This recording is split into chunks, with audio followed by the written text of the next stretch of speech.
If you've ever been wondering which compact car is right for you, then you have come to the right place. Hello viewers, today we are doing a compact car comparison between most compact cars that are relevant on the market today. Now, you might notice that the Peugeot 208 is missing, but that's soon due for an overhaul. And these brands are mainstream brands, so we are not going to be doing stuff like a Mini Cooper or 1 Series or whatever. Okay, straight into the good stuff. Our first competitor, the Suzuki Swift, is a good-looking car with a not so bad interior and quite a bit of features for the money. And it's even got a sport version. However, it's overpriced, and while some models have a traditional auto and manual option, some of them have CVTs, which in this world is not really acceptable at this day and age. Performance is starting to be needed more and more. Next up is the Volkswagen Polo. The Polo is a very good vehicle. It has a classy interior that looks like it's from an Audi and not a Volkswagen. It's one of the best here to drive on the road. However, it's much pricier and maintenance costs a lot more than the others. That's one thing to consider. It is topped by the GTI, which is a signature flagship, well-known performance car.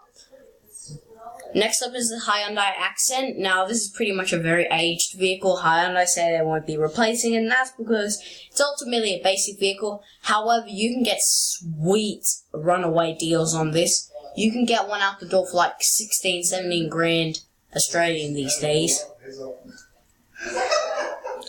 It's basic, but it does have more technology than the base model of some other cars here. Next up is the Mazda 2. It is excellent. The engine isn't very powerful and there should be more power to it, but it's enough to get yourself going, and the handling's great. It's the lower end, it sort of is a bit overpriced at the lower end, but if you pay the extra 6k and get the GT, you are pretty much spoiled with black cloth, with white leather trims, and a great infotainment. It's one of the best here. Next up is the Kia Rio, which, like the Hyundai Accent, is sold solely to price, and the fact that it's got a better infotainment system than the next car, the Mitsubishi Mirage. What sells it is 20-year-old women coming in and buying it because it's so damn cheap, and then putting a pink color on it and thinking they're cute. They're not. Next up is the Toyota Yaris. It's basically a basic vehicle.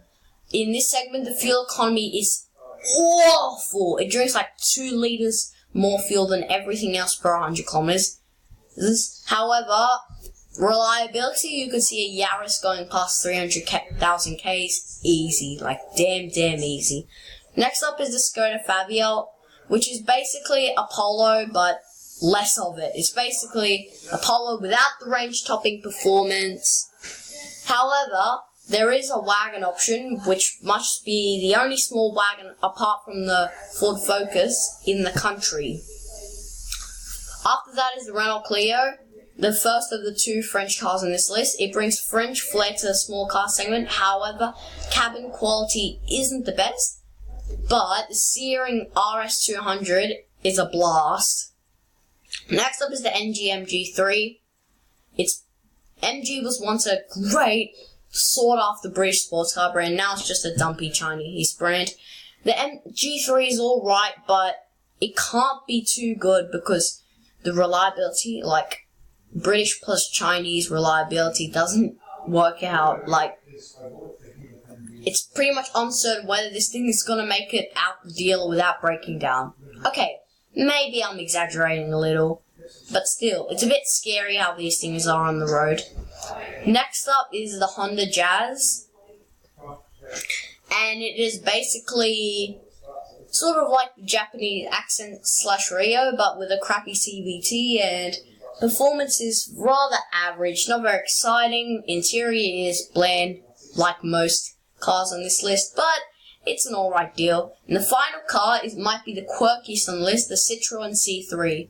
Now, it's a little too quirky for 90% of people on this earth, but for the 10% that it's not too quirky for, it's a great deal. It's got this very efficient 3-cylinder turbo, which isn't very fast, but it's very fuel efficient.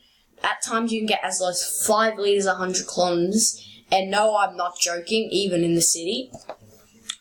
It does its way, and the seats are very comfortable, which is a French tradition. And Citroen are promising a magic carpet ride on more Citroen models that are coming out. Now for the verdict. I'm ranking these cars from 1st to 11th, and giving them a score out of 10, both subjectively and objectively, looking at them myself and looking at reviews of them. Okay, the end result somehow kind of seems a little obvious, with the Polo topping first because it's the best. Best interior. It's probably more practical than the rivals. You get performance options. It's also good on the road. The only thing that's hampering it from a perfect score is maybe maintenance costs. Next up, the Mazda 2. Once again, near perfect. What's hampering it is the lack of a performance engine, and maybe because the base models just don't have enough features. Next up is the Skoda Fabia in 3rd place. As I said, it's a lesser Polo. Basically a lesser Polo. Still has the maintenance costs of Volkswagen Group and whatever. And it's just a little lesser Polo than the Polo because of less performance. So maybe because the Skoda is harder to find parts for than Volkswagen. But then again, the shared group should make it a little easier. Next up, the Renault Clio in 4th. It's a pretty good vehicle, but cabin quality, like the Megane, its bigger brother, could just step up a little. And the driving dynamics of it are good. However, the base turbo petrol engine is not good at all. It's definitely a Euro Cap 1, and that's where all the points are lost. Next up is the Suzuki Swift, and it's okay. Interior a little basic, but well set out. Japanese build, however, the CVT transmission in the middle range models is not good. The range topping Swift Sport helps this good score a little. Next up is the Citroen C3. If you can get past the fact it's super quirky and super odd, and some people might think you're a bit weird, it's a great vehicle. Decent engine, excellent economy, good interior, comfortable seats, good ride. That's what defines the score. Okay, next up is the Kia Rio, 6.9 out of 10. The reason why I gave it that score is because it's cheap, it's got a bunch of technology, and you know it's going to be reliable. Kia's amazing 7-year warranty, but on the road it's... Next is the Honda Jazz, which is basically a mix of... You think it's going to be reliable because it's a Honda, but you don't think it because it's a CVT. You think it's going to be decent and well thought out because it's Japanese, and then you realize it probably won't be and have plastics everywhere. It's just a bit confusing. Next down is the Toyota Yaris.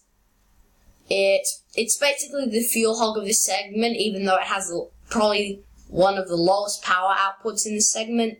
It's got a terrible 4-speed auto. And 5-speed manual only comes on the base model. It's got barely any grunt. Can't go. And the only thing saving it from getting a fail is the reliability, low maintenance costs, and knowing that you can go on forever. It won't break down. No problems. 10th is MG MG3. Again, yeah, it's okay, but we don't know what's going to happen to it, which gives it a pass. And 11th is the Mitsubishi Mirage. Okay, before you leave a big fat dislike because I put the Mirage so much lower than everyone else, it's because it's got zero technology, zero ergonomics, it's got terrible design, terrible performance, Mitsubishis aren't even that reliable, a horrible CVT that's going to fall apart, and yet people still buy it. The only selling point is the cheapness. If the thing was 2k more, I would lower that score to a 2. Anyways, guys, thank you for watching this video, and please don't buy a pink Mirage.